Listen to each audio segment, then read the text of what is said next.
Welcome to the show, everybody. This is your boy Truepowerismine, and this is Special Report. Tonight's special guest will be John Lear, which I'm going to call him right now.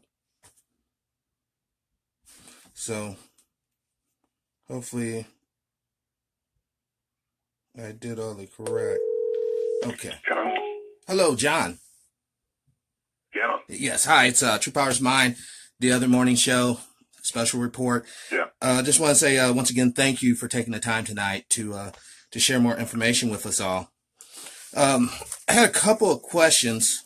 Oh, before I start that, if you're not familiar with John Lear, he's been a pilot. He's been all over the world, knows a lot of information, a lot of different things. Tonight, I think we predominantly will be talking about UFOs and things of that nature, secret bases. But, please, John, whatever you feel like sharing tonight, if you want to go random with it, please, by all means, you absolutely can. And if you haven't... Now, what did you just say? If you need to, if you want to bring up anything like, any special projects you're working on or anything like that. Absolutely. Yeah. All right. So just want to get started off by saying, did you happen to see when President Trump went to... it was one of the Air Force bases, I forget which one offhand, and he specifically started to talk about fighting in outer space, basically developing a U.S. space base force. Now, could you elaborate on that a little bit? Okay.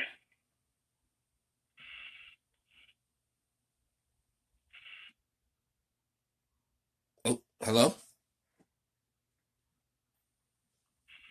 Are you still there, John?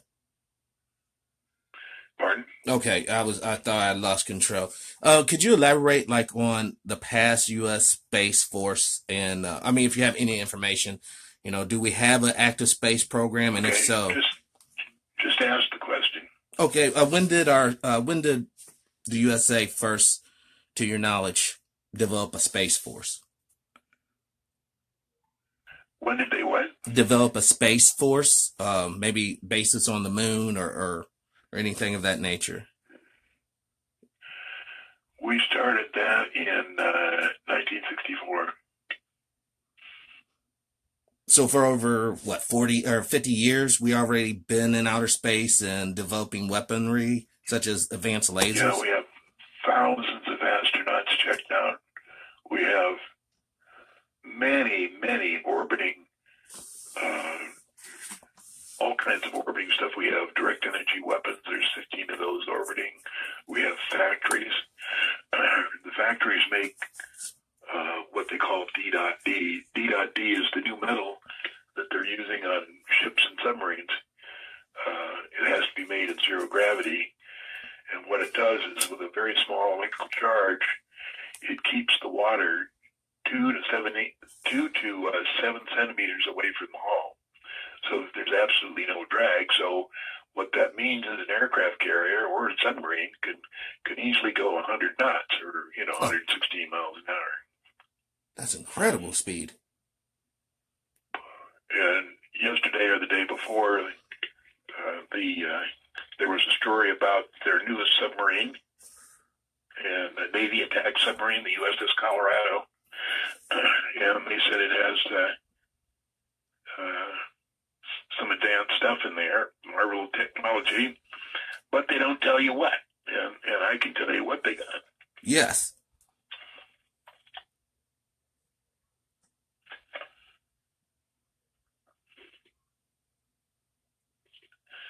Are we on now? Yeah, we're on right now.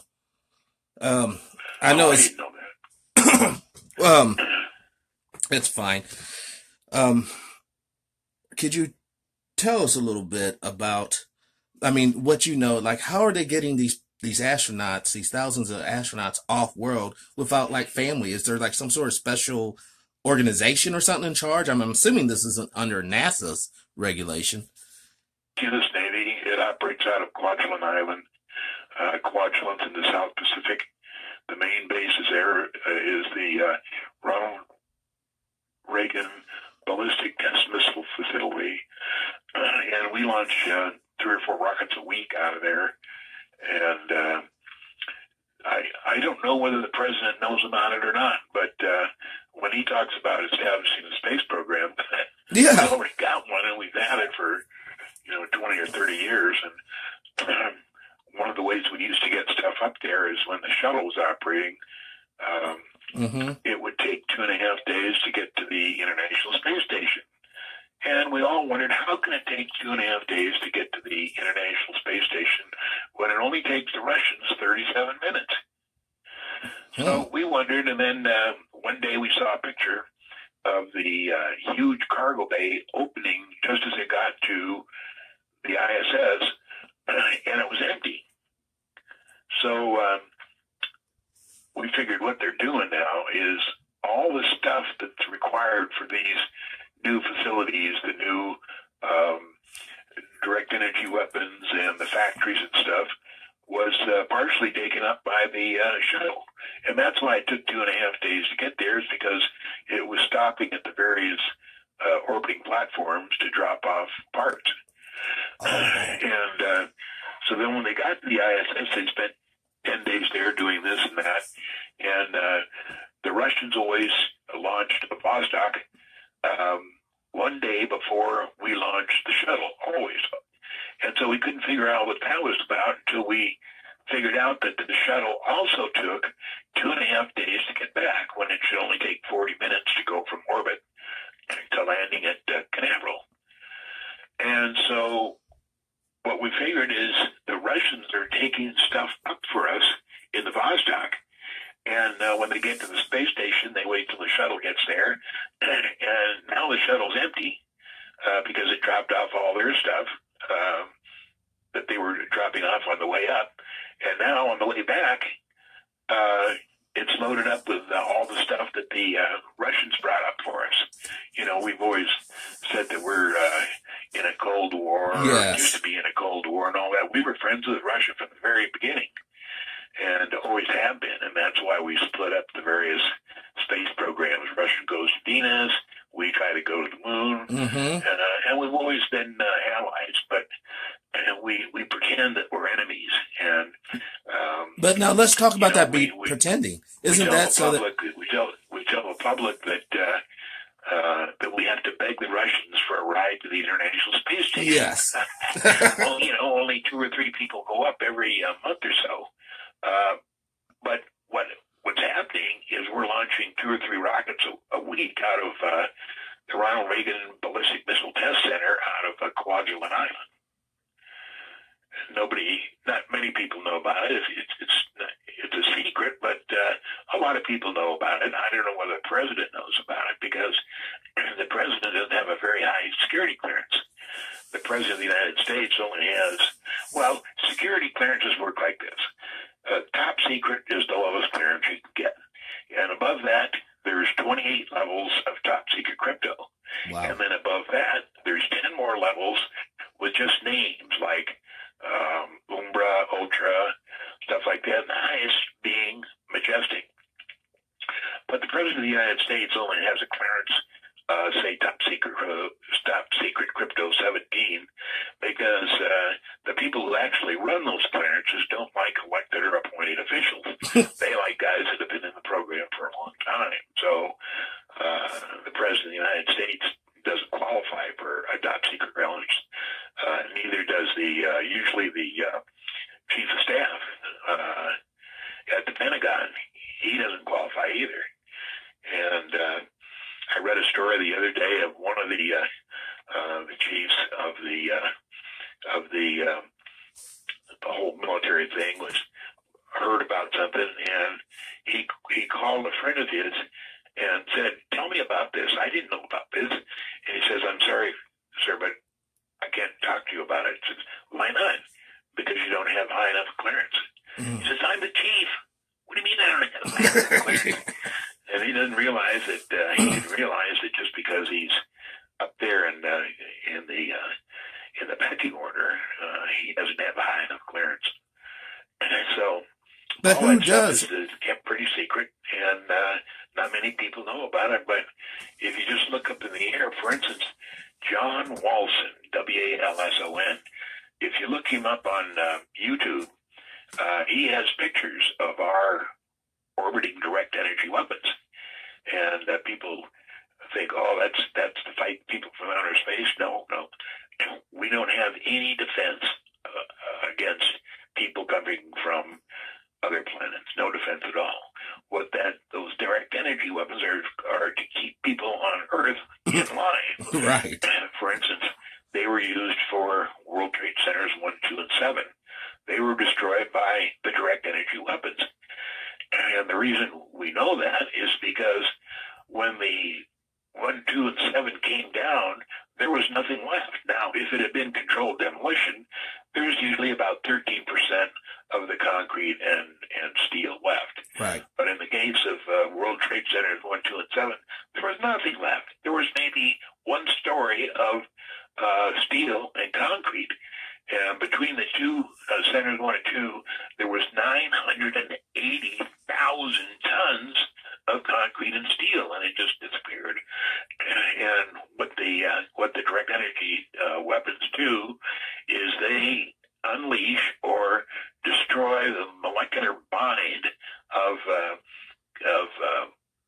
atoms that make up steel and concrete, and it just turns into dust about 80 microns in diameter, and that was all the black dust that we saw the pictures of coming down the streets of Manhattan. Yes. And all that black dust was the residue of the steel and concrete being reduced to dust 80 microns in diameter. That's all that was. Well, what does that weapon do to flesh? We have some pretty good weapons up there. We started the Northern California fires with those weapons because they needed that property for Agenda 21. And they needed to destroy it in such a way that the insurance companies would say, oh, that's a fire hazard area, you can't build there anymore. And the reason they wanted to do that is because Agenda 21 needs that for their own purposes. Do you know what those purposes are? Same thing in Southern California. Pardon? Do you know what those purposes are? I mean, some people don't know what Agenda 21 is. Just look it up on the internet. It'll do a better job explaining than I can. Okay. Just type in Agenda 21. Gotcha. But anyway, that's what all that is about. And we have, I told you, the USS Colorado, the new Aztec submarines, have some fantastic equipment. One of the things they got is we don't use fission atomic energy engines, power sources anymore. We use fusion, and we're told that fusion is still a decade away. As a matter of fact, there was a press release from the Skunk Works at Lockheed about 2 or 3 months ago that said, fusion is at least a decade away. No, it's already here and been in use for about almost 7 years now. And it takes up about a tenth the space and gives at least 10 times the power. So we got more power. So the USS Colorado probably has at least 2 fusion power plants there. And, of course, the people on the boat don't know or not briefed on any of that stuff. The only people that know about the new power source, the fusion power source, are the guys that work directly with it. I mean, isn't there danger to the crew? Of course, they don't say anything at all. But with this fusion power source and the D.D, the D.D is the metal that, with a small electrical charge, keeps the water from 3 to 7 centimeters away from the hull. There's no drag, so it can it can go 100 knots, even faster. I don't know because I haven't been on one, but what they do in the case of an aircraft carrier where we have 5,000 sailors on board, they tell them there's a storm coming up and everybody has to stay below decks. And everybody goes below decks. The reason they don't want them on the top of the deck is because they're not going to be able to stand very long in a 100-mile-an-hour, 100-knot wind. And they don't want them to know, how they travel so fast. Speed. They don't want to ask you questions. And if they happen to get to a destination in 1/10 of the time it usually takes, they know better than to ask questions. Or the storm. The storm blew us a little faster. Yeah. Yeah. But yeah, you'd be wise to keep your mouth shut around these people. And the real tragedy, John, is when you talk about all these advances in technology, fusion, energy, power plants, all this is being suppressed to the people. So people are dying out here, going without, things they could really use to better themselves. And one has to ask themselves, why? Why are they not sharing? Well, we're just there to pay taxes to afford all this stuff. That's our only job.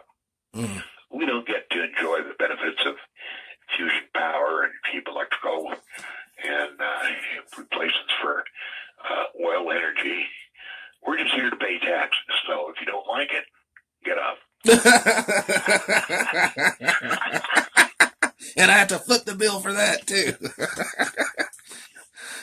But the beautiful thing about it, because of folks like you and other folks coming on, and Project Camelot doing what they do, so many people are becoming aware of this. And I hope, my hopes is that at one point we could all stand together and basically demand these things.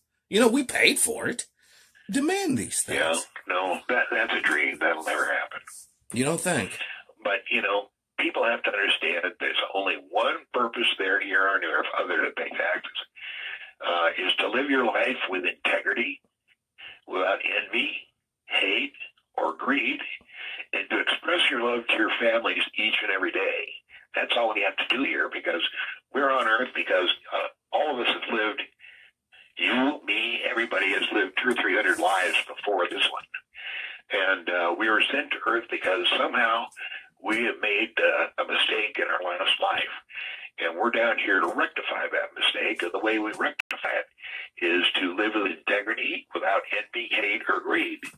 And what we're trying to do is mature our soul and educate our soul. And it takes a long time, some faster than others. But, when we die, we enter into the fourth dimension, which is if you have a concept of heaven, just multiply that exponentially by 1,000, and that's what the fourth dimension is like. It's just fantastic, and if more people knew that, they pay more attention to living their lives with integrity, without envy, hate, or greed, because they want to get there. But there's no point in telling them because, some people might try to cheat. So this has got to be something that comes intuitively. Right. And what you mean by cheating, they'll be trying to kill themselves to enter.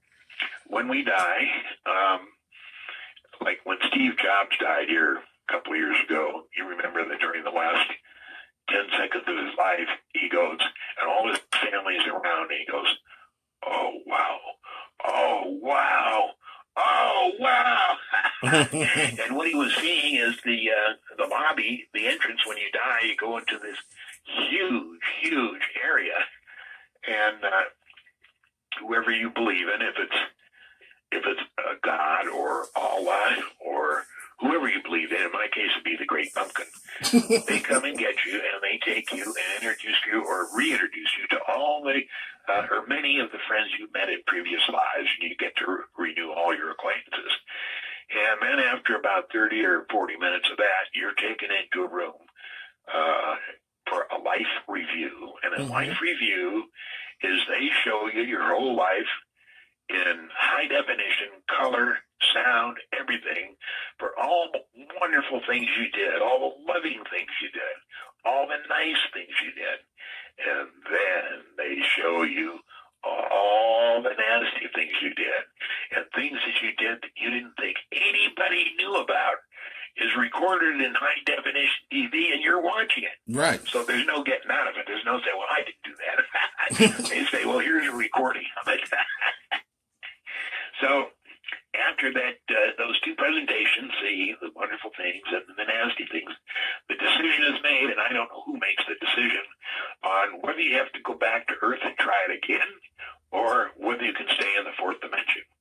Now, if you stay in the fourth dimension, which is what people call heaven, but it's 1,000 lifetimes there. And then you can go up if it's your choice. If you want to go to the fifth dimension or the sixth dimension, and people ask me, well, how many dimensions are there? Are there like 10? I said, no, infinite dimensions. And it's a hard thing for us here living in 3D land, three-dimensional land, to understand how there could be unlimited dimensions. And it's a tough concept. For instance, ever since we started going to school, we're told that the universe started with a big bang. Boom. That's not true. It always existed, and it will always exist. There's no beginning and no end. And I'm trying to think of a way to tell you how big this whole thing is, but it's very hard to do. So what I do is say, well, take a grain of sand. If you were down to the beach, pick up one little teeny grain of sand. Now, imagine our universe is the size of that grain of sand, and imagine all the sand on all the beaches in all the worlds, in everywhere in the universe is that sand. That's how big it is, and we're just a grain. Yes. And that's the best way I can explain how big our universe is. And our universe, there's more universes. There's trillions of times more universes. And it's just hard for people to grasp because we've been told that, it's 19 billion years old and they can almost see the end of it, and all that BS. But that's not true. It's been going on forever, and it will go on forever.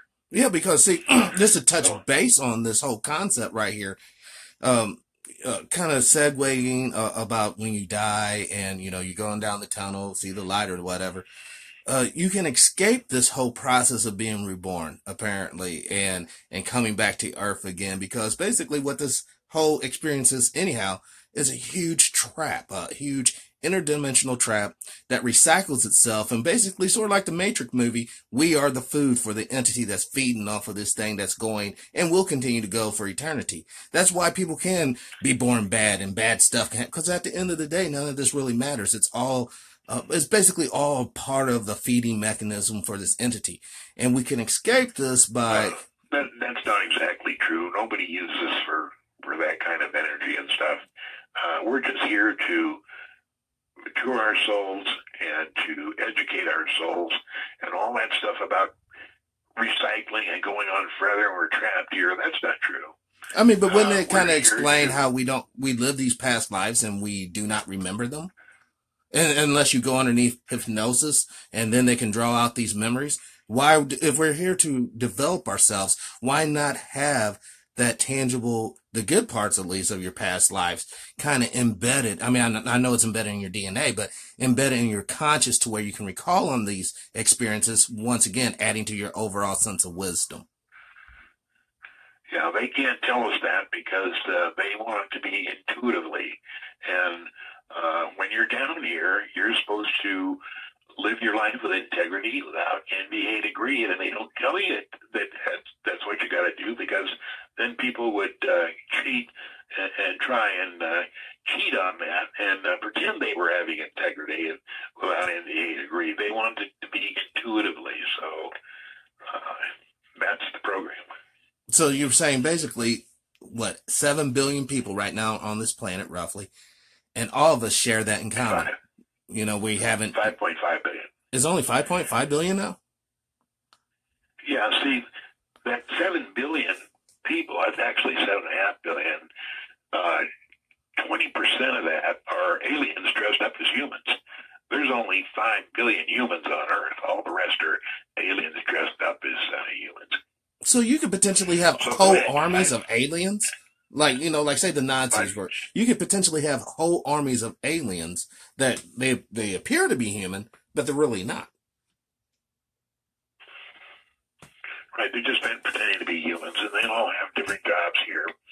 But there's only 5 billion of us, and all this talk about some force going to reduce the population to 500 million so that we can have... the New World Order. That'll never happen, never happen. The ETs that make this, they have an investment, and they're not going to let anything happen. Not going to let anybody reduce the population. They're not going to let an asteroid hit Earth. They're not going to have, allow any of that bad stuff to happen. We're protected. And we're here to educate our soul and to mature our soul. But that being said, we're educating. Basically, Earth is, a campus of sorts, some sort of, school for the individual. But at the end of the day, the ultimate goal is to reach some sort of enlightenment so we can progress to the next dimensions of the frequency or the higher frequencies. What was the question? I mean, so basically the whole purpose of this is once we, complete our curriculum here on Earth, we learn to live with integrity, without envy and all that, then our ultimate goal is to go up the dimensional ladder to, whatever we top out at. You go up to the fourth dimension, and then you can work your way up there. And, we're born with a soul. We're lucky to have a soul. The soul is a tremendous thing. It's so big and so fast, you wonder how they can cram it all into the little human brain. But it's there, and it's yours forever. And your life is forever. You don't, as far as everlasting life, you don't have to beg anybody for everlasting life. You don't have to pay them for it. You don't have to eat crackers for it. You don't have to get dunked in water for it. It's yours. It's been yours for hundreds of lifetimes, and it'll be yours forever. It's just they want you to be sure that you exercise integrity without envy, hate, or greed, so that when you finally get out into the real universe, that you don't mess things up. They don't want anybody out there that's going to play the fool, that's going to be nasty. They want to be sure that you're good through and through. So that's why they have this basically sifting process of all these lives to really determine what type of... So then that kind of goes against the whole concept of omnipotence. There's no such thing as an omnipotent being, because if you was an omnipotent being, you would know these things already. You wouldn't have to have people necessarily go through any rigmarole. Yeah, it's hard to explain to people who've been brought up in religion, and they hear these stories about God and Jesus and Mary Magdalene. All those are allegorical. They really didn't happen. They're just trying to educate us into how to be good. Those are all those stories about. But how do we explain things like people who practice, like say, witchcraft or the dark arts, and they do whatever ritual, don't want to go into all that, but you actually see the results of their spiritual dabbling. How do we reconcile that? How do we say that, well, this is why this is happening? We don't reconcile that. What happens is they will eventually pay for doing that. You don't get away with anything on Earth. When you go up to the fourth dimension and you're brought into the life review room, if there's any bad thing you did, if you murdered somebody or you didn't play the game right, you're going to pay for it. But how would you pay? I can't tell you exactly how you paid for it. Okay. But I'm told that it's like burning hot coals burning into your skin and your back, the way you pay for it. So that's like you hell. You won't get away with anything, so you just better be careful. Now, the stuff I'm telling you, I don't know why I'm allowed to do this, but I do know that I'm down here on Earth voluntarily. I already passed my life review, and I don't know exactly what I'm doing, but I think it's to pass on some of this information. And, I can't get to that many people. There are, 5.5 billion humans on there. Not most of those guys are not going to hear that. The only ones that are going to hear my message are the people that really want to do the right thing, and they appreciate the information. Yes. Because, like you said, when you're talking to certain people about, what we're talking about tonight, there's two responses. They become super defensive and they're like, oh, you're crazy. You don't know what you're talking about. But, the last time I checked, even the most pious religious person, we're still going on their belief in whatever, if they believe in Puff the Magic Dragon or whatever it is they're believing in, we're going on like what we perceive them to act. You know, not what they truly believe, because let's face it, people can fake that all day long. You know, you can act like you're the most holiest person and really be the most evilest person. Right. You know, look at our politicians, if you don't believe me. So if you do something bad, you're going to pay for it. And we don't have to worry about the other guy. We don't have to change the world. We don't have to change another human being and say, oh, man, they're doing wrong. All you have to do is change yourself. I mean, once you say it, so the way you say it, John, you make it sound so simple. You know, it's so easy to grasp. But when we look out here in society, you know, it's like they just don't get it. It's not going to happen. You know what I mean? You just got, you know, I'm in faction A, you're in faction B. You know, we have bad blood between our families or whatever. So they're never going to let that go. Yeah, well, you get that. And it'd be nice if everybody got it. But they don't. No, they absolutely. You and I are lucky because we see what's going on. Yeah, but see, I want everybody to have this sense of freedom. I want everyone to to basically understand. You know, we who was that just passed away? Stephen Hawking just passed away, right? And he said before he died that he had a vision that the Earth was going to die in like 2600. You know, basically we only got like 500 years to get this together. Now, I know what we've been talking about tonight, about the Earth is truly without borders. You know, it'll go the distance. But there's a lot of young people who listens to Steve Hawkins, you know, and you know, they almost look at him as some sort of technological prophet of sorts. Okay, so but Steve Hawkins didn't know shit. John, you can't. That's like saying you can't say that. These people, they love. That's true. He knew nothing. Oh my God. Oh my, you know, you watch, somebody's going to take just that one little excerpt out of this whole discussion. John Lear says Steve Hawkins didn't know shit. That was the whole discussion, you know. I mean, so why do you say that? Because I was on, you know, and this is maybe the conspiracy side of me. I always thought that Stephen Hawkins was like the typical puppet, you know, like really all these things you hear coming from him is like some guy behind the curtains, you know. Hi, my name is Mr. Dr. Hawkins. I am happy, you know, and it's really not him at all. And the whole thing about this gag is he never, if you could get him alone, like, you know, me and you got him alone. Come on, Steve. You know, is this really true? He can tell us without the gadget anyhow. You know, so it seems like we're really in a mess, folks, but we're really, really not. I mean, if you take the fear out of the equation, and let's face it, fear has been used to motivate us, to keep us in our places, to do a lot of horrible things to our actual condition of our lives.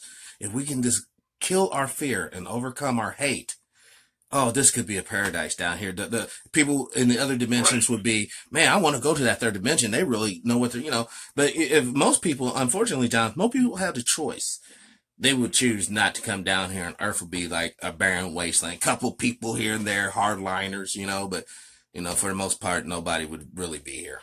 I mean, you keep your dirt, keep your rocks, I'm out, you know, because I really do wish we could live in a situation. I know in time, you know, as long as everything goes according to plan, we will, but we can actually step on this spaceship and go out and see what's going on. You know, not that there's necessarily anything going on, but, you know, I've always had this drive for exploration and seeking out the unknown mysteries and solving them. You know, I get a sense of fulfillment when I do that, you know, and I guess it's hardwired into me. But if we don't change the course, though, of humanity, the way we're thinking now, we're basically setting ourselves up for a horrible situation similar to World War II, where people are dying because, you know, there has been talk of the REDIF chip, you know, implanting people, and some of these big companies in Silicon Valley, if you want to be, you know, in certain jobs, you already have to take this chip. So, you know, I have a lot of evangelical friends, a lot of Christian friends, And, they have a hard line stance that they're not going to participate in being chipped like a dog or a cat. Yeah. But do Well, you, forget all that. I mean, there's all kinds of stuff to worry about. And I have people saying, oh, what about the Chinese? What about, what's going to happen here? I said, that's none of your business. Your only business is you. And just concentrate on you. Don't have to worry about anybody else or fixing anybody else or changing the world. All you have to do is change yourself. And then the world would change. Pretty simple. Because of the way you're looking at it. It is pretty simple. Change yourself and the world would follow.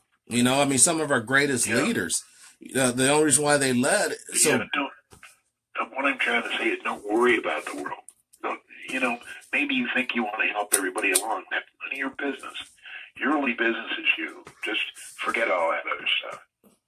But then it's like, kind of like, you kind of feel good when you go around your friends and like, hey, I helped this person out. I helped that person out. If you don't do that, wouldn't that be kind of unempathetic? Yeah, you're not going to help anybody. Just concentrate on yourself. Forget about all those other assholes out there. There are a lot of them, though. God, there are a lot of them. They are thick and they're breeding at the paces of rabbits. The paces of rabbits. So do you got any new information about the moon or anything like that? Well, have you seen the videos that Bruce Swartz put up? No, I have not. I've been saying there's life on the moon and there's an atmosphere and the gravity is 75% that of Earth, not 1/6. And Bruce Swartz, his website is Bruce Says All. That's BruceSaysall.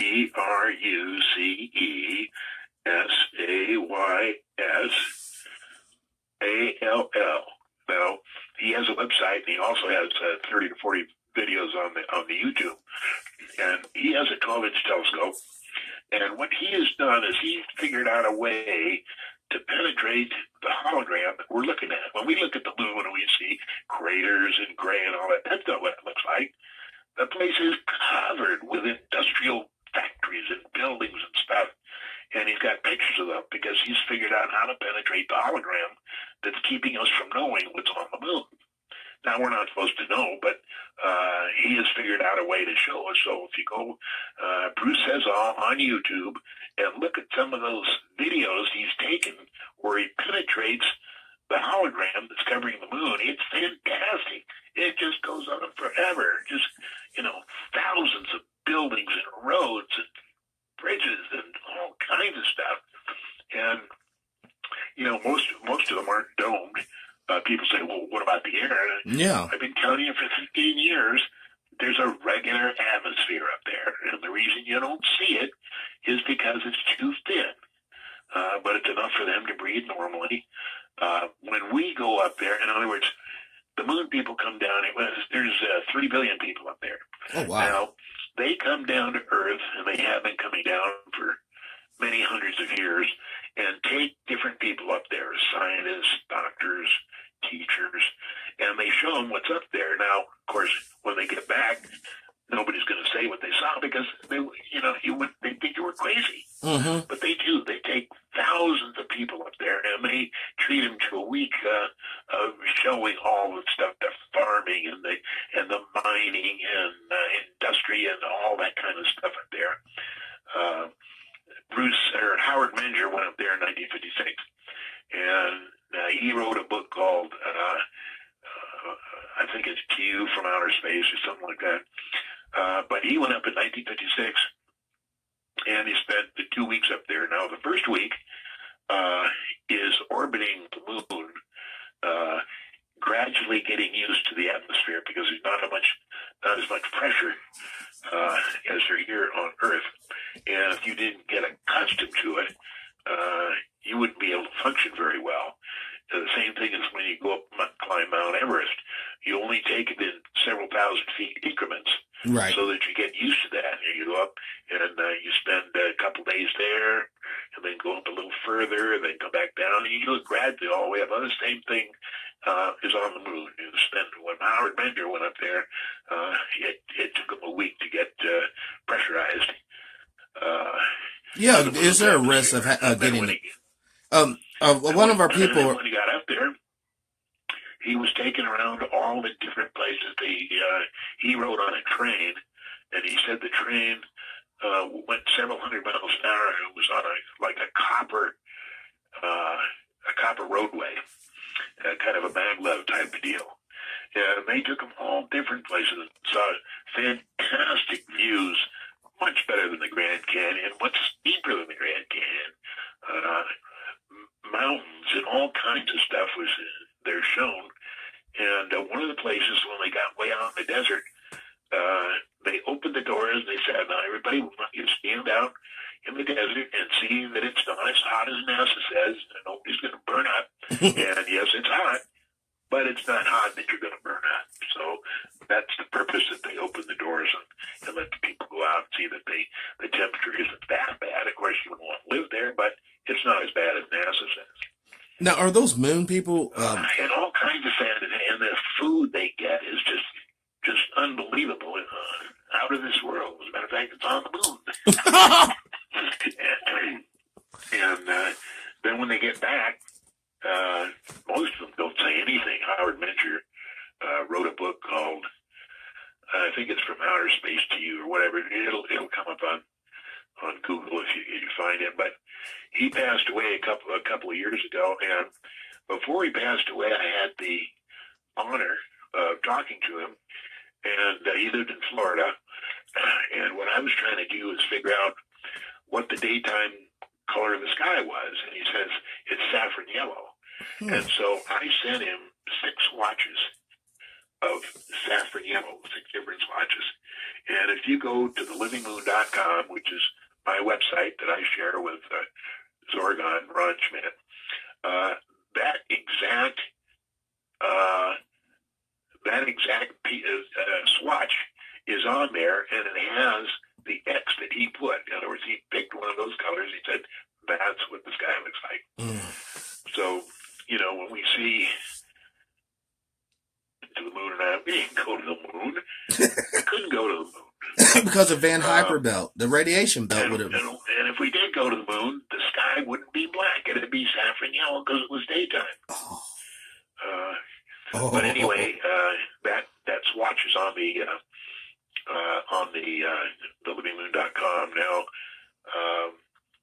a few years ago, I did a talk in San Jose, and every time I go to San Francisco, I'd stop and see Norman Berggren. Now, Norman Berggren wrote the book called Ringmakers of Saturn, and Norman was extremely well qualified. He worked for many of the major aerospace companies, and he was a brilliant guy. And he retired in 1986, and he got NASA to give him some of their photos of Saturn's rings.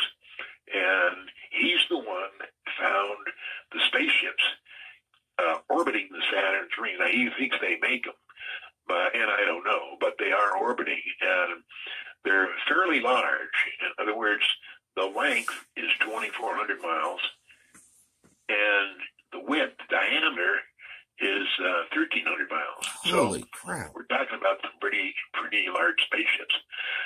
But if you get his book, The Ringmakers of Saturn, it shows you all that. It's fantastic. And then another thing he shows you is on the far side of the moon is a crater that we call Mare Orientale.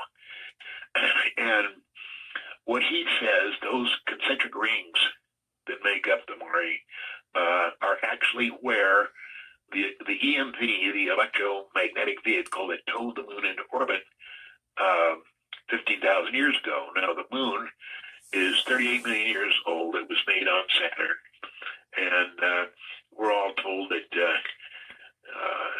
there's 4 big, huge gas giants, Saturn, Jupiter, Neptune, and what's the other one? Uranus. But anyway, Uranus? We're told those are gas giants. They're not. There's only one gas giant in the universe, and that's spelled NASA. Where is it? That's the only gas giant. They're full of gas. But so all the planets, first of all, we're told there's 9 planets in our solar system. But there's something like 40. There's 40 planets. Yeah. And it's chock full of civilizations, trillions of people in our solar system. And they all trade, they farm, they have ships going from one planet to another all the time. But, we're just here on Earth. We're in the prison planet. Yeah. And we're here to learn how to live with integrity and without envy, hate, or greed. That's our only job. But there is so much going on in our solar system. Every planet of the 40 is occupied with civilizations. Venus, we're told that 800 degrees centigrade. It's not. It's the same as Earth. And the reason is, NASA tells us the closer you are to the sun, the hotter it is. Yes. So Venus being close to the sun would be too warm. That's baloney. The sun puts out an electromagnetic wave, which is modified by a planet's atmosphere to create the proper temperature. Most of the planets are around 72 degrees. Even Mercury? Some a little higher, some a little lower, but it has nothing to do with the distance you are from the sun. It's an electromagnetic wave that is modified by the atmosphere of the planet you're on. For instance, Mercury is supposed to be hot enough to melt lead. That's baloney. It's a nice place. You might want to live there. And also, we're told it's cold enough to freeze an Eskimo. Yes. And it's not. It's a temperature just like here on Earth. But there's 40 planets out there. Now, NASA knows about some of them, and they're not going to tell you about it, but they don't know about all of them. And the reason they don't is because they have various ways of hiding these planets, so we can't figure out how many planets there are. And the way they do it is that they have gigantic mirrors that they place up there so that when you look in that direction, all you're seeing is a reflection from somewhere else in the universe. And so there's all this stuff going on we're not supposed to know about. And I'm telling you some of it, like I say, I can give you this information, and it's up to you what you're going to do with it. But there's all kinds of stuff going on out there. And, we were made by ETs, and we were their progeny. They designed us. They engineered us. They planted us. Probably not on Earth, because nobody from Earth is from Earth. We're all from a different planet. We're just here on a prison planet to learn how to live with envy, or with integrity, without envy, hate, or greed. But we aren't from Earth. Everybody's from somewhere else, and that's the reason why people feel drawn to space. They look at night. They look up at the stars at night, and they say, "That's where I'm from." And that's right. That's where they're from. They're not from Earth. And they have this intuitive feeling that they're from somewhere else, and that's true. We've all lived 200 or 300 lives, different planets, all kinds of different stuff. But like I say, in our last life, we did something wrong, and we're down here to improve ourselves.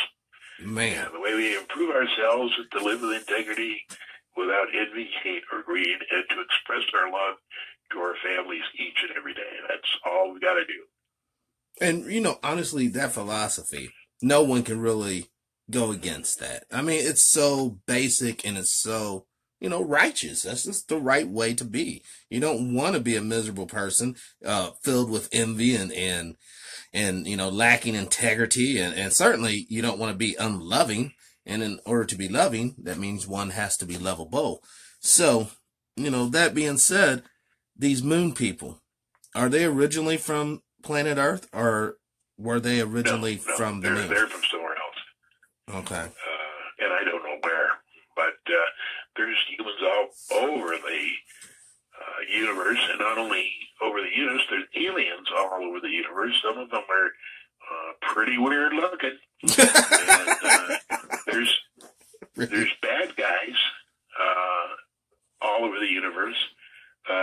The good guys who are responsible for us on Earth try to keep the bad guys away, but they crop up every once in a while. Over in Vietnam, there was a pretty rough group of Mothmen. They were about 7 feet tall, and they had wings. They could fly, but when they went up, you didn't see their wings flap. Their wings were attached to their back. They just went up. So we don't know how that works. But a friend of mine was on a special task team based in Okinawa, and during the war, he would be sent into Vietnam to the places where these Mothmen were seen, and they'd try and catch them or try and wipe them out. And of course, they never succeeded, but they did see them on a couple occasions. And there's guys like that. And then, let's see, in the Falkland Islands during the Falkland War, we found a sentient oil. Now, oil just like you put in your car, but it's alive and breathing and has a mind. And so we boxed up 400 crates of this stuff and sent it to England. And somehow it got out, and it's oozing its way around. I hear it's as close to London as possible here, but if you can imagine a sentient oil, how scary is that? That's like that one old movie, The Thing. Remember The Blob, that old movie, The Blob. Blood, yeah. Oh my gosh. Yeah, no, this is, it's a lot more viscous than the Blob was. But it's just like a motor oil, but it can move around, think, do stuff like that. And recently I've been hearing stories about the spiders that are 6 feet tall. They're also in the UK, and on my webpage on Facebook, there's some pictures of these spiders, and they're huge, and they seem to be seeing a lot more. But there's all kinds of nasty ETs out there. For instance, if you think of the nastiest alien you can think of is the one that was an Alien. Oh, remember how bad that one is? With the acid blood. There's ones that are 100 times worse than that. What? Now, didn't you have a buddy that... We don't have to worry because they're not, they don't visit Earth. We have some people that, try to protect us. So like a real Man in Black force. In a universe this big, you got to figure there are all kinds of things going on. Good guys, bad guys, good animals, bad animals, real scary stuff. But you don't have to worry about that. All you have to do is worry about changing yourself. Living with integrity without envy, hate, or greed. That's your only job here. But eventually, won't there come a point where people are getting this? They're starting to do it. So I'm assuming as they do it, then they don't ever come back to the prison planet here, this mud ball. So wouldn't there come a point in time where the number of souls will, basically, complete the journey, and you'll be down to the last man and woman on Earth? No. People develop independently, and they're sent here a lot, like World War I and World War II. A lot of bad people were, had been here, and they've got to stay here on Earth. Some of them never develop. Some of them just don't get it. So they're here for the duration. But those of us who get it and make an effort, our job is not to worry about the other guy. Right. Fuck the other guy. Did you hear that? John Lear said, fuck the other guys, folks. Only on special report do you get this candidness. Yeah, just worry about yourself. And you know what? You'll stay out of trouble. You know what I mean? You'll stay out of trouble.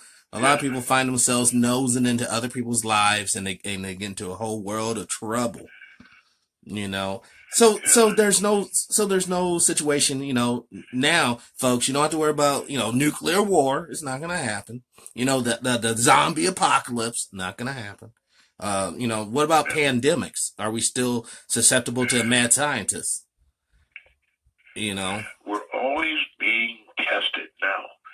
For those people that say, well, how come I'm having so much trouble in this life? I mean, I owe bills out the kazoo, I owe the IRS, I owe this and that, and nothing goes right, my wife divorced me, and da-da-da-da-da. Well, all that stuff they know about. And all those things are tests. And they're tests to see if you can deal with adversity with integrity and without envy, hate, or greed. That's all it's about. Okay. And don't ever fall into the trap of seeking revenge. It ain't going to happen. But revenge will be not by you. If it's truly somebody did something bad to you, I guarantee you they're going to pay for it. Now, it might not be in this lifetime, but they will pay, and they will pay dearly for it. So don't fall into the trap of, I'm going to get that guy for what he did to me. Right. And a lot of us do. And know that Ms. Karma, she's a woman, will eventually intercede, and she will take action that will be 10 times worse than anything you could imagine. So if you can imagine what you want to do to your enemy, relax. Don't pay attention to it, because Miss Karma will come in and she will do her thing. But then, I mean, I do get what you're saying. I do understand, and actually I agree with it. But when I look back at history, what if we have another situation where we have a truly fascist state? I mean, they're technologically advanced, they can manufacture things. How do we, are we not supposed to stop them? Are we not supposed to band together and say we want freedom and liberty and defend ourselves? No, I keep telling you, forget the other guy. Just worry about yourself. Yeah, but if There's he's attacking, all kinds of bad things going on, but most of them are tests to see how we will deal with adversity. And the way we deal with adversity is with integrity and without envy, hate, or greed. And if you have some bad guy, well, he did this to me, and he did this to my wife, and he did this to my kids, don't worry about that. He will pay for it. And 10 times worse than anything you could imagine. So just live with integrity without envy, hate, or greed. See, now that's tough. That would be the tough bit for a lot of people. The way we've been raised, many of us, you're raised to do the right thing, but by God, if somebody comes against you, you're supposed to, deal with that, forcefully and quickly. It's almost like a pacifist. That's the way we're brought up, but that's not the way we should act. Right. And that's tough. I mean, it's tough. I grew up in that, and it's tough to understand. It is tough. It's very tough. What I'm telling you is not easy. Right. It sounds easy. You want to go to the fourth dimension. Or keep on coming back. You want to live in a place that's exponentially 1,000 times better than anything you could imagine, then at least make the effort. Yes. Oh, I definitely implore. Like, people, want to always put like these religious ideologies, like like look at the nation of Israel, for instance. It was created in 1948, just by a stroke of a pen. Okay, but you see the ramifications of that nation in that region. But when you look at that, and this is something my Sunday school teacher told me way back in the day. He goes, before 1948, when you open up the King James Version of the Bible, there was no map of Jerusalem in there. There was no map of Israel. But nowadays, if you open up any Bible, typically in the back of the Bible, they'll have that map on there. And that's a psychological a statement saying that for 2,000 years, this place did not exist. But now it exists. And this is where we're at. And if it's really crazy because it's like, you know, you can say that's a self-fulfilling prophecy. And I would say, okay, that's true if that occurred in one man or woman's lifetime. But, you know, no one, to my knowledge, John, has lived 2,000 years. So that means that this was handed down from group of people to group of people for this to happen, you know, and it's really, you know. Yeah, you mentioned 1948, March 25th, 1948 is when the crash, or actually the landing of the saucer, occurred at Aztec, New Mexico. And some friends of mine just wrote a book called, I think, Crashed at Aztec, just came out recently. And I just happened many years ago, probably 20 years ago, to run into, and there are no such things as coincidence. This happened for a reason. But I ran into a guy who was in Aztec working for El Paso Natural Gas laying pipeline, and he watched that saucer come tumbling down out of the sky and land, or crash land, on the mesa. And he walked up there with some other guys, and it was sitting there at about a 30-degree angle, no visible movement, and they got up on the thing and walked up to the canopy. It had a, you know, typical saucer canopy on it. And they looked in, and there's these little beings 3 feet tall, exactly like humans, but they were charred brown, like they had been burnt. And they saw in the canopy there was a hole about the size of a quarter, and they figured somehow something hit that, and maybe another alien craft, or, you know, maybe us with our radar beam. I doubt we could have done that kind of damage. But anyway, they got charred and died, and I think there was 14 people inside this saucer. But this is a book about all the research they did to prove it. And I was the guy that ran into Doug Nolan, who was there, and not only watched it in the sky land, but he went up to the craft. He climbed up on it. He looked in there, saw the ETs there. He's the one that they had an oxyacetylene tank there, and they took it up on the saucer and tried to see if they could cut into the canopy. No, they could to get in there. And they put the acetylene torch on the canopy for 5 solid minutes, and it didn't even get warm. Right. Yeah, they wouldn't be able to get But what in there. they had is they had one of those, forget what they call it, some kind of a pole, stack pole or something like that. And they took that and they pushed it down through the quarter-size hole and started poking around different places, and they poked the door opening mechanism.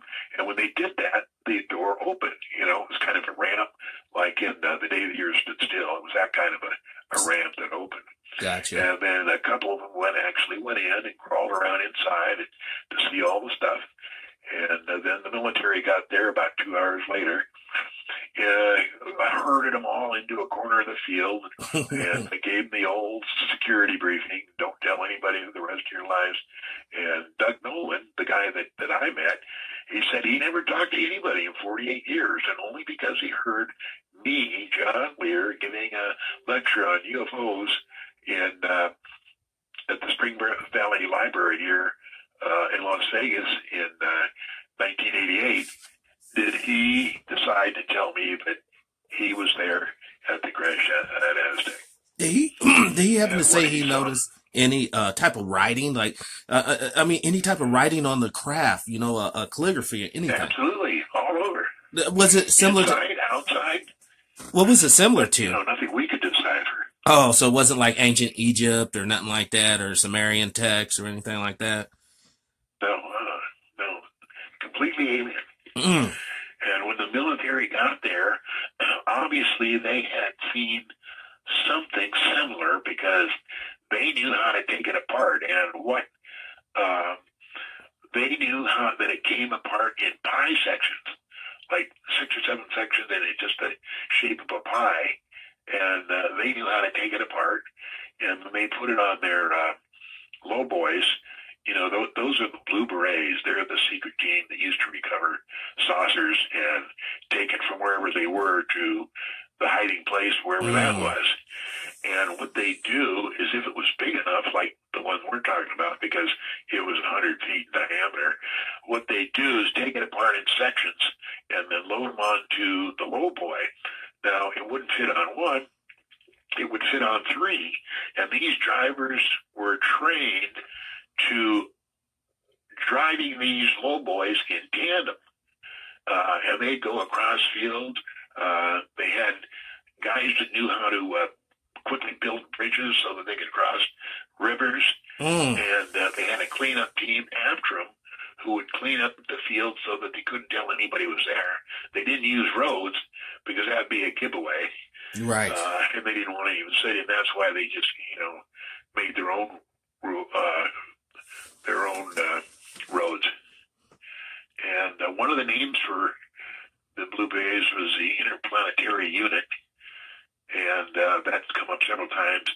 Somebody put up a sign just outside Camp Hale in Colorado that told what they did. And nobody knows who put it there. But it was a sign that told what they did. And they said we were the guys that did it. It didn't say give any names or anything, but it was called the Interplanetary Unit. And that sign was there. And there's a drawing of that sign in Bill Simon's book called UFO Crash at Aztec, and that came out in 1986. And it was a fantastic book. It was 650 pages of all the information you could imagine.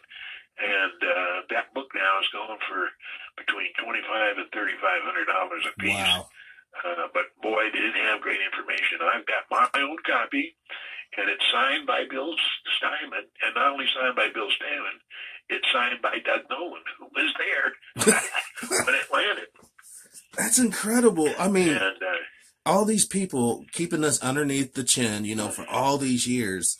It's like, what about the soldiers, who have been dying in these secret wars, these underground wars, they die. And they don't even get so much as a medal or recognition from our nation. You could argue, well, they shouldn't be fighting them in the first place, but they're still soldiers who should be, acknowledged, in these little secret. Anybody that was in the program, of course, when something lands like that, you're going to have a sizable amount of people who saw it, and they threatened them. And but occasionally they had soldiers there helping them. We're in this really elite unit. And if they so much as whispered one single word, they were shipped off to Vietnam and dispatched in the field. They didn't know. See, that's they horrible. Didn't want anybody knowing it. And it's my understanding that by 1980, they had killed 572 people specifically for that reason. To shut them up. To shut them up. They didn't want to take any chances. Oh, sorry about that.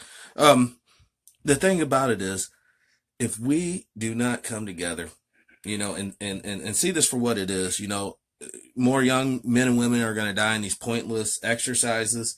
I truly hope that we can get this thing right to where, because there's been a lot of talk about disclosure lately. NASA is about ready to disclose, a lot of buzz on the internet about this, and hopefully it comes soon. Never happened. So just forget about disclosure.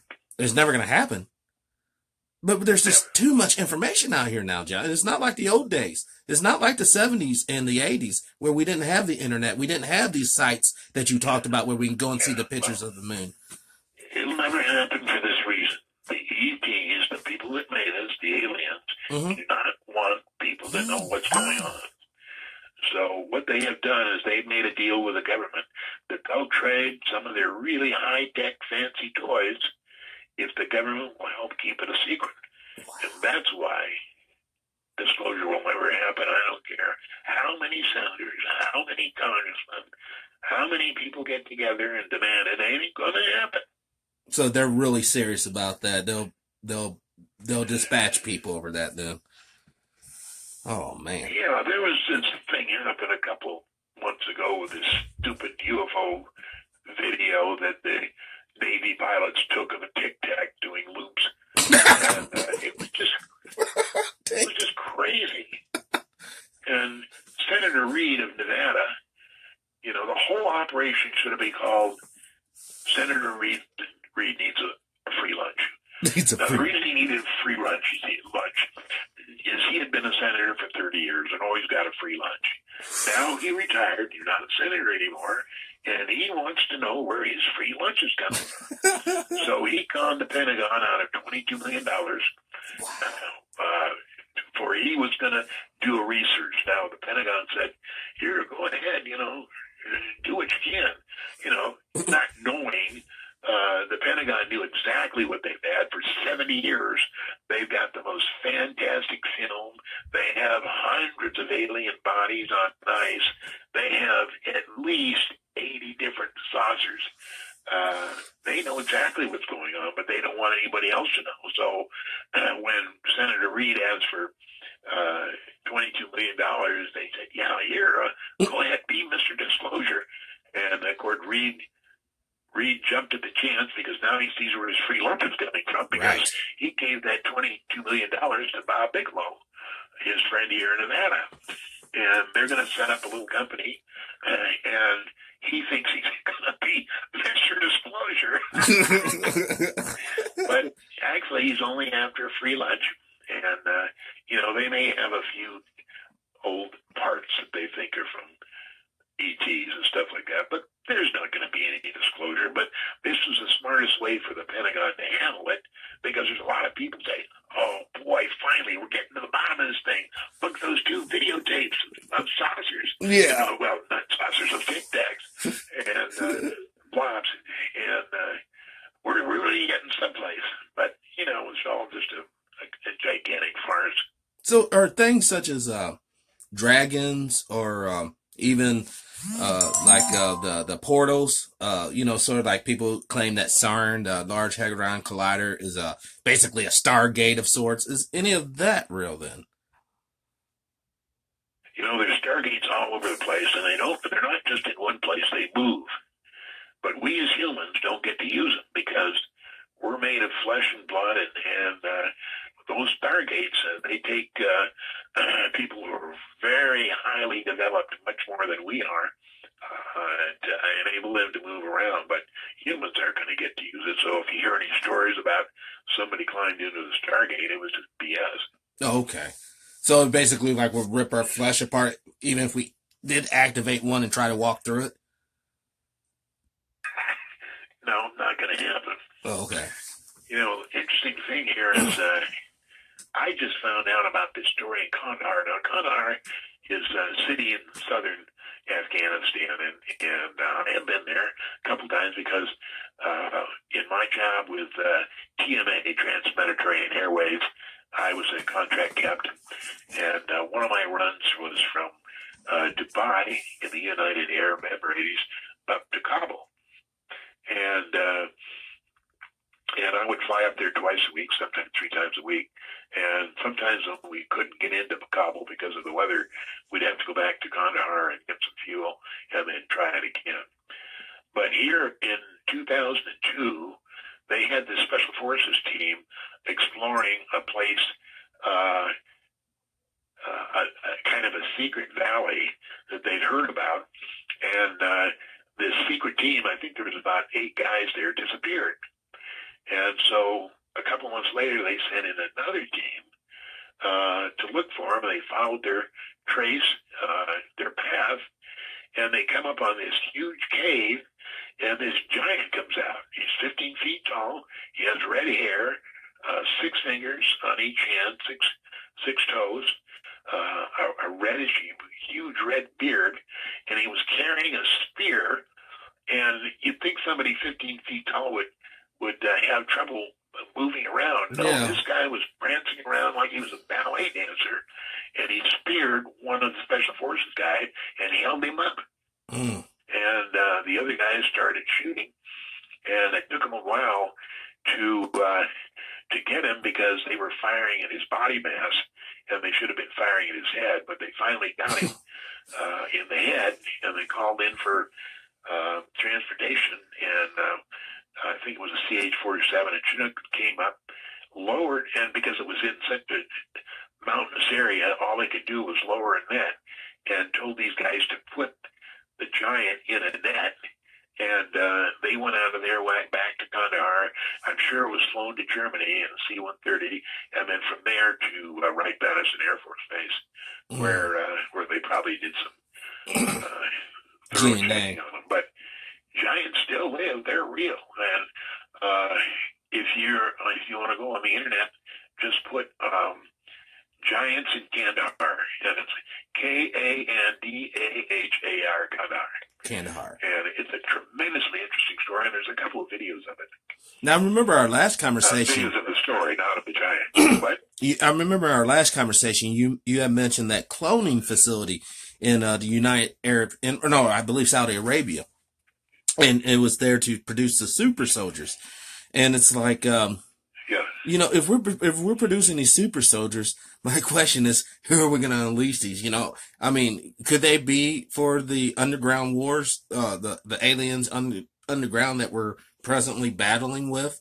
Could it be for that battle? Because I don't think if you send in all these super amped up soldiers into people's area, we'll know something's up. This isn't normal technology. Okay, now wait a minute. Who are we battling? Apparently some people think that underneath us, basically, there's another civilization. I don't know if they're reptilian or if they're humanoids, but basically, or even the Greys possibly.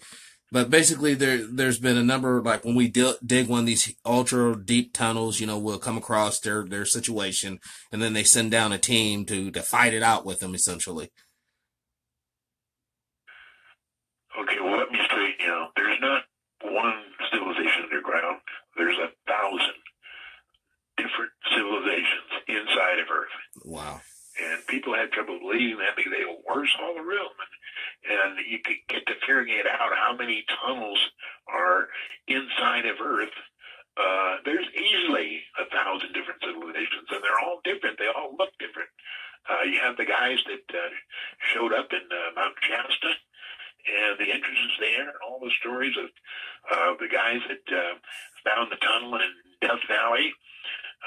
There's civilizations all over the place, but we're not supposed to know about it, so be sure you don't say anything about it. I have a question. Someone on the line, they want me to ask you, is Area 52 real? Not 51, but Area 52. What about it? They just want to know simply, is it real? You know, here's the deal on Area 52. That's the Tonopah test range, and that's what we called it for the last 50 years. This Area 52, somebody dreamed that up to call the Tonopah test range Area 52. Now, Area 51 was legitimate a part of the map survey. It was in Area 51. But there was no Area 52 until somebody dreamed it up a few years ago and decided to call the Tonopah test range Area 52. But, you know, yes, there's a place, but it was called the Tonopah test range. And that's where they flew a lot of the MiGs out of. You know, we had at least one or two of every Russian MiG ever made.